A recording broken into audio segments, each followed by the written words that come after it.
18ই জুলাই বেলা 1টা নাগাদ বহরমপুর স্টেশন থেকে রওনা দিয়ে শিয়ালদা পৌঁছতে বেজে গেল প্রায় 6টা। হাতে বেশ কিছুটা সময় আছে দেখে শিয়ালদা স্টেশনের বাইরে বেরিয়ে পড়লাম চায়ের খোঁজে। হকার উচ্ছেদের পর এই প্রথম কিন্তু আমি শিয়ালদা স্টেশনে গেলাম, আর সেই চেনা শিয়ালদাকে কেমন জানি অচেনা লাগছিল। চা খেয়ে স্টেশনের সামনে আসতেই দেখি আমাদের ট্রেন তখন 14 নম্বর প্ল্যাটফর্মে কিন্তু অলরেডি দিয়ে দিয়েছে। দেখেছেন, বলতে ভুলেই যাচ্ছিলাম আমি কোথায় চলেছি। আমরা সেদিন 4 বন্ধুতে রওনা দিয়েছিলাম বাবা বিশ্বনাথ ধাম কাশীর উদ্দেশ্যে। শ্রাবণ মাসে বাবার মাথায় জল ঢালার উদ্দেশ্যেই কিন্তু আমাদের এই যাত্রা। আর আমরা যাত্রা করেছিলাম সদ্য কিছুদিন আগে চালু হওয়া 22587 শিয়ালদা থেকে বেনারসগামী অমৃত ভারত এক্সপ্রেসে। যাত্রা শেষে বুঝেছিলাম বর্তমানে কলকাতা থেকে বেনারস যাওয়ার জন্য কিন্তু সব থেকে ভালো ট্রেন হচ্ছে এই শিয়ালদা থেকে বেনারস অমৃত ভারত এক্সপ্রেস। তাহলে চলুন এই ট্রেন সম্পর্কে কিছু গুরুত্বপূর্ণ তথ্য আপনাদের জানিয়ে রাখি। এই 22587 শিয়ালদা থেকে বেনারস অমৃত ভারত এক্সপ্রেস কিন্তু প্রতিদিন চলে না, চলে শুধুমাত্র সোম, বুধ এবং শনিবার। সন্ধে 7:30 ছেড়ে বেনারস পৌঁছাই পরের দিন 7:20। আর এই শিয়ালদা থেকে বেনারস 771 কিলোমিটার যাত্রা করতে এই ট্রেন সময় নেয় 11 ঘন্টা 50 মিনিট। আর এই যাত্রাপথে মাত্র 6টা স্টেশনে কিন্তু এই ট্রেন স্টপেজ দেয়। শিয়ালদা থেকে ছেড়ে প্রথম স্টপেজ হচ্ছে কিন্তু দুর্গাপুর। আর এই ট্রেনে সামনে পেছন মিলিয়ে 9খানা জেনারেল কোচ রয়েছে, আর 8টা রয়েছে স্লিপার কোচ। কোনো এসি কম্পার্টমেন্ট কিন্তু এতে নেই। আমাদের কোচ পজিশন ছিল S8, কিন্তু বললে বিশ্বাস করবেন না, স্লিপারের থেকেও কিন্তু এই ট্রেনের জেনারেল অনেক ফাঁকা যায়। ট্রেনে উঠেই একটু লেবু চা খেয়ে নিলাম। তাহলে ট্রেন সম্পর্কে তথ্য তো দিলাম, তাহলে এবার ভেতরটা ঘুরে দেখা যাক। দরজা দিয়ে ভেতরে প্রবেশ করতেই নজর কাড়বে এই ট্রেনের পরিষ্কার পরিচ্ছন্নতা। সামনে ঢুকেই রয়েছে দুদিকে দুটো ওয়েস্টবিন এবং একটি বেসিন। সিটিং অ্যারেঞ্জমেন্ট কিন্তু অন্যান্য স্লিপার কোচ কম্পার্টমেন্টের মতনই, শুধু বদল হয়েছে সিটের রঙের। সেদিন আমাদের সিটগুলো ছিল দুদিকের, মানে নিচের দুটো লোয়ার, একটা সাইড আপার এবং একটি সাইড লোয়ার। যেটা আমার সব থেকে পছন্দের সিট সেটা কিন্তু ট্রেনের সাইড লোয়ার।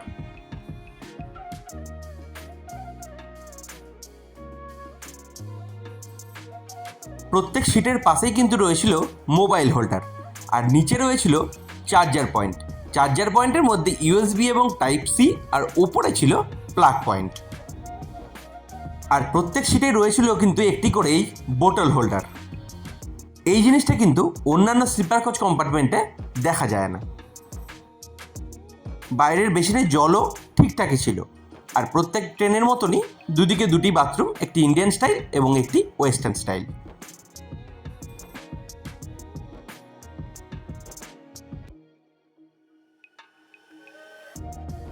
নির্ধারিত সময় থেকে 1 মিনিট দেরিতে আমাদের ট্রেন রওনা দিল শিয়ালদা স্টেশনের 14 নম্বর প্ল্যাটফর্ম থেকে বেনারসের উদ্দেশ্যে।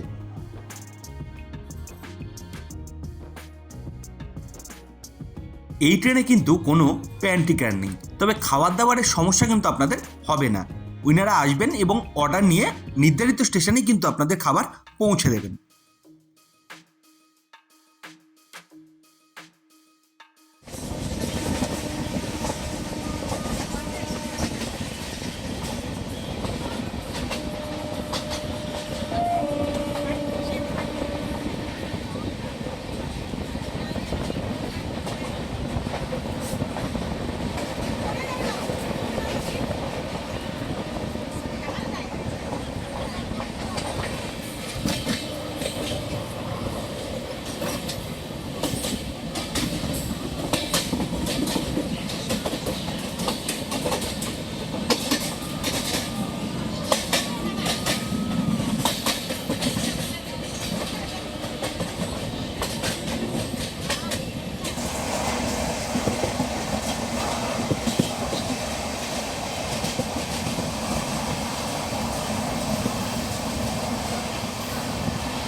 সেদিন রাত্রে আমাদের ডিনারে ছিল বাড়ি থেকে নিয়ে আসা লুচি এবং আলু ভাজা। ডিনার শেষ করতেই দেখি টিটিও চলে এসছে টিকিট চেকিং করতে।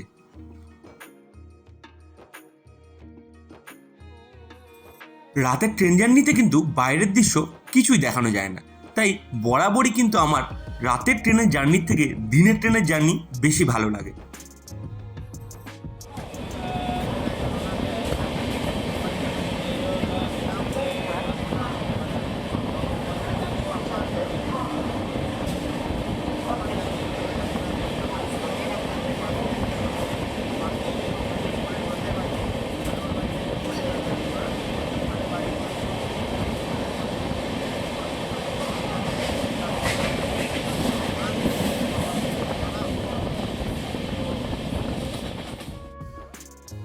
নির্ধারিত সময় থেকে 12 মিনিট দেরিতে আমাদের ট্রেন এসে পৌঁছলো তার গন্তব্যের প্রথম স্টপেজ দুর্গাপুর।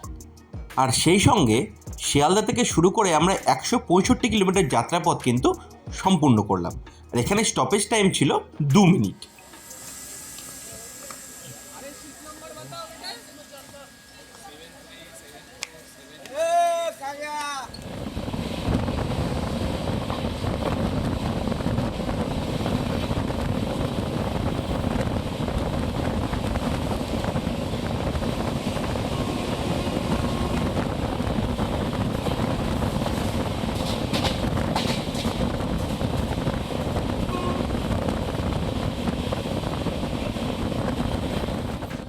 নির্ধারিত সময় থেকে 30 মিনিট দেরিতে আমরা পৌঁছে গেলাম আমাদের দ্বিতীয় স্টপেজ আসানসোল।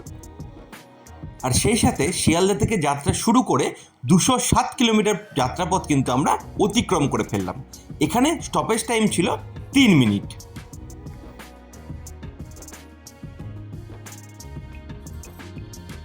আসানসোলের পরেই কিন্তু পড়ে সীতারামপুর জংশন। আর এখান থেকেই কিন্তু দুটো রাস্তা ভাগ হয়ে যায়, একটা চলে যায় গয়ার দিকে আর একটা যায় পাটনার দিকে।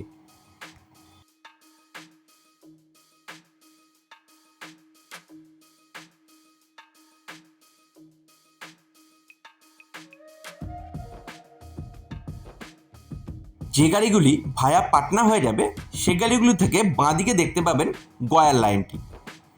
শিয়ালদা বেনারস অমৃত ভারত যেহেতু পাটনা হয়ে যায়, তাই গয়ার লাইনকে পাশে রেখে আমরা পাটনা লাইন ধরে এগিয়ে চললাম। আমাদের পাশেই ছিল কিন্তু জেনারেল কম্পার্টমেন্ট, তাই একটু উকিয়ে দিলাম জেনারেল কম্পার্টমেন্টের দিকে। ও মা, গিয়ে দেখি স্লিপারের থেকেও জেনারেল কম্পার্টমেন্টে কিন্তু ভিড় কম। দেখুন কত সিট ফাঁকা পড়ে রয়েছে। যেহেতু এই ট্রেনের স্টপেজ কম, তাই জেনারেল কম্পার্টমেন্টেও কিন্তু সুন্দরভাবে জায়গা পেয়ে যাবেন। চলুন তাহলে এবার ট্রেনের বাথরুমটা ঘুরে আসি। বাথরুম কিন্তু খুব সুন্দর পরিষ্কার পরিচ্ছন্ন ছিল, আর কোনো সময়তেই জলের কিন্তু কোনো অভাব হয়নি। সকালের দিকে একটু ময়লা থাকলেও তেনারা কিন্তু সঙ্গে সঙ্গে এসে পরিষ্কার করে দিয়েছেন। পরিষ্কার পরিচ্ছন্ন সার্ভিস কিন্তু এই ট্রেনে খুব ভালো, এনাদেরকে বলা মাত্রই কিন্তু এনারা পরিষ্কার করে দেন। আর বাথরুমে বড় বড় করে কিন্তু লেখা রয়েছে নো স্মোকিং, তাই আপনারা সেটা থেকে বিরত থাকবেন। নির্ধারিত সময় থেকে 56 মিনিট দেরিতে আমরা এসে পৌঁছে গেলাম মধুপুর জংশনের 2 নম্বর প্ল্যাটফর্মে।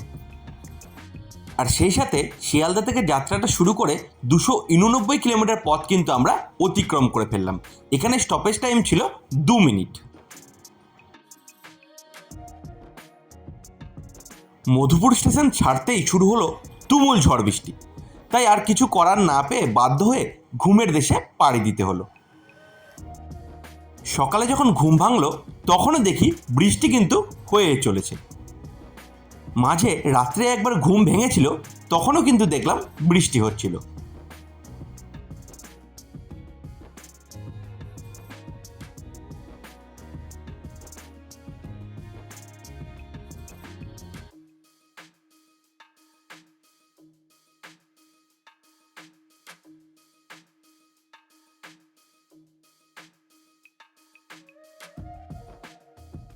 নির্ধারিত সময় থেকে 47 মিনিট দেরিতে আমরা এসে পৌঁছালাম পণ্ডিত দীনদয়াল উপাধ্যায় স্টেশনের 7 নম্বর প্ল্যাটফর্মে। আর সেই সাথে শিয়ালদা থেকে যাত্রাটা শুরু করে আমরা 750 কিলোমিটার পথ কিন্তু অতিক্রম করে ফেললাম। এখানে স্টপেজ টাইম কিন্তু 5 মিনিট। আর এই পণ্ডিত দীনদয়াল উপাধ্যায় স্টেশনই কিন্তু আমাদের গন্তব্যের আজকে লাস্ট স্টপেজ। এর পরের স্টেশনে কিন্তু বেনারস।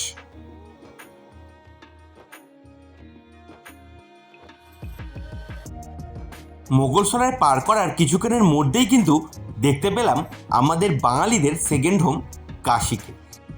বৃষ্টি ভেজা সকালে মা গঙ্গা এবং তার ঘাটগুলি যেন এক মনোমুগ্ধকর পরিবেশের সৃষ্টি করেছে।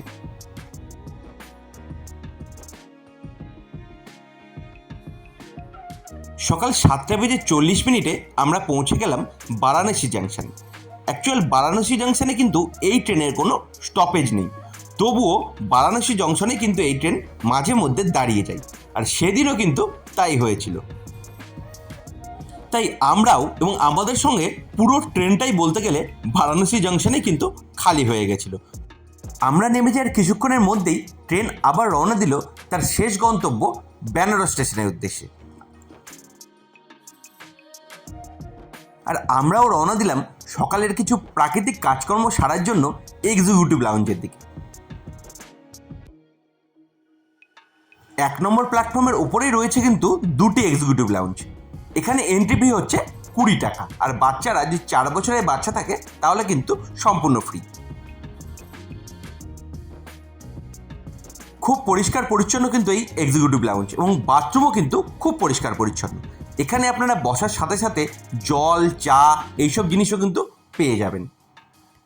আর এই এক্সিকিউটিভ লাউঞ্জ ইউজ করতে গেলে কিন্তু আপনাদের পিএনআর বাধ্যতামূলক। ঘণ্টাখানেকের মধ্যে ফ্রেশ হয়ে বেরিয়ে পড়লাম স্টেশনের বাইরেই কিন্তু রয়েছে অটো স্ট্যান্ড, সেখান থেকে কিন্তু আপনারা অটো করে নিতে পারেন। আমাদের হোটেল ছিল মন্দিরের ঠিক পাশেই, তাই আমরা আর অটো না নিয়ে একটা টোটো নিয়েই রওনা দিয়েছিলাম আমাদের হোটেলের উদ্দেশ্যে। গাদুলিয়া চকের রাস্তা কিন্তু 9টার পর বন্ধ হয়ে যায়, তাই চেষ্টা করবেন 9টার আগেই কিন্তু গাদুলিয়া চকে পৌঁছে যেতে। এই ছিল আজকের ভিডিও। কেমন লাগলো অবশ্যই কমেন্ট করে জানাতে কিন্তু ভুলবেন না। ভালো লাগলে লাইক, শেয়ার এবং সাবস্ক্রাইব করবেন। খুব তাড়াতাড়ি ফিরবো বেনারসের পরের গল্প নিয়ে।